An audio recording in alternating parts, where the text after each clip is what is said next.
ఆంధ్ర ప్రగతి గ్రామీణ bank retired welfare society ఆత్మీయ సమావేశం నెల్లూరు నగరంలోని రోటరీ ఆడిటోరియం నందు నిర్వహించారు. క్రమంలో అధ్యక్షులు Ravichandra Reddy, all India general secretary doctor Subbaram, working president Narender Reddy, joint secretary Chandrashekar తదితరులు పాల్గొని ప్రసంగించారు. ఆత్మీయ సమావేశానికి జిల్లాలోనే కాక ఇతర ప్రాంతాల నుంచి కూడా రావటం విశేషం. కార్యక్రమంలో ఈసీ మెంబర్లు శ్రీమన్నారాయణ, సుధాకర్, సుబ్బరామయ్య, రామ్మూర్తి, దశరథరామయ్య తదితరులు పాల్గొన్నారు. సందర్భంగా కమిటీ మీడియా సమావేశంలో మాట్లాడారు.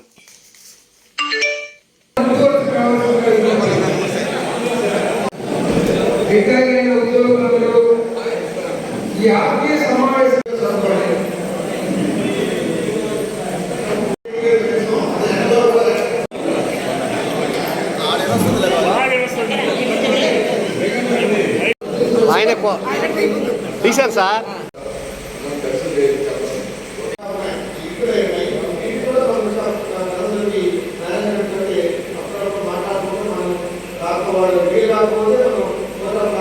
నేను డాక్టర్ రామ్ మాలేపాటి, నేషనల్ లెవెల్లో retires of regional rural bank welfare society general సెక్రటరీని.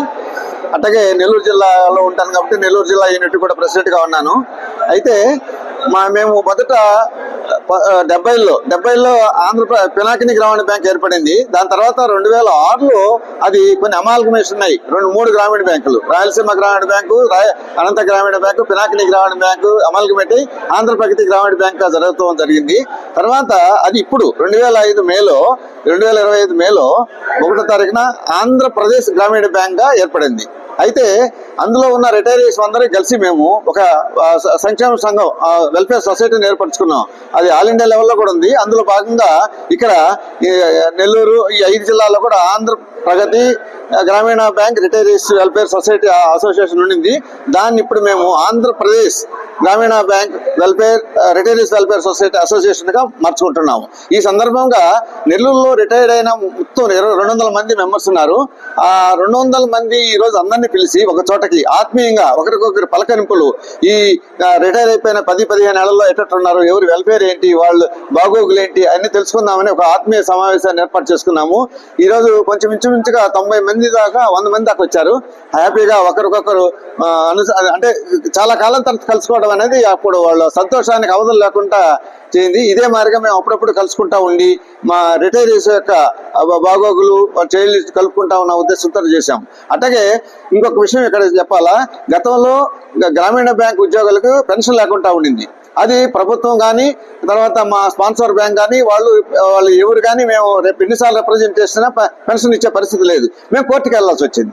కోర్టుకి కోర్టులో సుప్రీంకోర్టులో ఎన్నో వాయిదాలతో అయిపోయి 2018లో జస్టిస్ కురియన్ గారు లేదండి వాళ్ళతోటి మిగతా బ్యాంకులతోటి మిగతా సంస్థలతోటి వీళ్ళకి పెన్షన్ ఇవ్వండి అని అన్నారు. కానీ ఆ తర్వాత 2018 ఇచ్చారు. కానీ అంతకు ముందు రిటైర్ అయిన వాళ్ళకి అరేర్స్ ఇవ్వాల. అది మళ్ళా కంటెంప్ట్ వేసాం. కంటెంప్ట్ కూడా 6 ఏళ్ళు గడిచింది. 2018 నుంచి ఇప్పటి వరకు మొన్నటి దాకా కంటెంప్ట్ గడిచింది. దాంట్లో ఇప్పుడు జస్టిస్ ఓకా గారి బెంచ్ లో సుప్రీంకోర్టులో లేదండి 1993 నుంచి ఎవరైతే ఉద్యోగం సర్వీస్ లో ఉన్నారో వాళ్ళందరికీ కూడా అరియర్స్ ఇవ్వండి, అట్లాగే కంప్యూటర్ ఇంక్రిమెంట్ కూడా ఇవ్వమని చెప్పేసి జడ్జిమెంట్ ఇచ్చారు. దీనికి మా అసోసియేషన్ మా వెల్ఫేర్ సొసైటీ ఏదైతే ఉందో త్రిపురాల్ BWS దీంట్లో సభ్యులైనటువంటి రాజారెడ్డి గారు, నరేంద్ర త్రిపాఠి గారు చాలా ఉత్సాహంగా పోరాడి దానివల్ల మా రిటైరీస్ కూడా గ్రామీణ బ్యాంక్ రిటైరీస్ కూడా మిగతా ఉద్యోగులాగా సంతోషంగా మంచి పెన్షన్స్ తోటే ఉంటున్నాం అనేది ఇదిగో ఈ సందర్భంగా కూడా అందరికీ తెలియజేస్తున్నామండి. ధన్యవాదాలు అండి. నేను మన ఆంధ్ర ప్రగతి గ్రామీణ బ్యాంకు రిటైరీస్ వెల్ఫేర్ సొసైటీకి 5 జిల్లాలకి వర్కింగ్ ప్రెసిడెంట్గా ఉన్నాను. అదేవిధంగా ఒక రిజిస్టర్డ్ బాడీ చేసాము. ఎందుకంటే అది ఆంధ్ర ప్రగతి గ్రామీణ బ్యాంక్ రిటైరీస్ వెల్ఫేర్ అసోసియేషన్ అని, దానికి జనరల్ సెక్రటరీగా ఉన్నాను. ప్రస్తుతం మేము అన్ని 4 బ్యాంకులు, సప్తగిరి గ్రామీణ బ్యాంకు, ఆంధ్రప్రదేశ్ గ్రామీణ bank, APGVB and Chaitanya Godavari కలిపి ఆంధ్రప్రదేశ్ గ్రామీణ బ్యాంక్ అవుతుంది. కాబట్టి సందర్భంలో మేము అందరం ఇక్కడ ఈ సమావేశం ఏర్పాటు చేసి ఈ సందర్భంగా మా నెల్లూరు జిల్లాలో రిటైర్ అయిన అందరినీ ఆత్మీయ సమావేశం అనే పేరుతో ఇన్వైట్ చేసి మెంబర్షిప్ మొబిలైజేషన్ కూడా చేయడం జరిగింది. అందరూ ఎంతో ఉత్సాహంగా మా సభ్యులు అందరూ చాలా ఉత్సాహంగా పాల్గొనడమే కాకుండా వాళ్ళ అభిప్రాయాలు కూడా ఆనందంగా వ్యక్తం చేశారు. ఎందుకంటే కేవలం 1850 రూపాయలతో బతికిన మేము ఈరోజు ఒక్కొక్కరు 60,000 70,000 కూడా పెన్షన్ రూపంలో తీసుకుంటున్నారు. అదేవిధంగా ఒక్కొక్కరు అరియర్స్ రూపంలో కూడా మినిమము 5 లక్షల నుంచి 70 లక్షల దాకా కూడా, అంటే అందరికీ కాదు, మేజర్ మినిమం 5 లక్షలు తగ్గకుండా అందరూ బెనిఫిట్ పొందారు. అందరూ చాలా, ఎవరు కూడా ఊహించని పరిణామాలు. దానికి కారకులు RRBWS ఆల్ ఇండియా లెవెల్లో కంటెంప్ట్ పిటిషన్ వేయకపోయి ఉంటే మేము జడ్జిమెంట్లు, ఇంకొకటి ముఖ్యంగా చెప్తున్నాము, సుప్రీంకోర్టులో జడ్జిమెంట్లు చాలా ఉన్నాయి. దానికన్నా ముందు 2015లో కూడా జడ్జిమెంట్ ఉంది. ఆ జడ్జిమెంట్ అసలు ఇంప్లిమెంట్ నోచుకోలేదు. కారణం ఏంటంటే కంటెంప్ట్ అయినా. మేము వాస్తవంగా కంటెంప్ట్ వేసేటప్పుడు మా నాయకత్వం చాలా తర్జన పడింది. అంటే ఏమవుతుందో, ఎందుకు కంటెంప్ట్ వేస్తే ఎటు అవుతుందో, అది ఎన్ని సంవత్సరాలు పడుతుందో అని. అట్లాంటిది కేవలం గ్రామీణ బ్యాంకులు, పర్టికులర్గా ఆంధ్రప్రదేశ్ గ్రామీణ బ్యాంకు వాళ్ళు 50% టోటల్ అయిన ఖర్చులో మా సభ్యులు అందరూ ఇవ్వటం జరిగింది. చాలా ఆనందం. కేవలం మా నెల్లూరు రీజియన్లోనే దాదాపు 15 లక్షల దాకా మేము సుప్రీంకోర్టు ఖర్చులకి మేము పంపించడం జరిగింది. దాని అందరూ భాగస్వాములు అయ్యారు. వాళ్ళందరికీ ఈ సందర్భంగా ప్రత్యేకంగా ధన్యవాదాలు తెలియజేస్తుంది.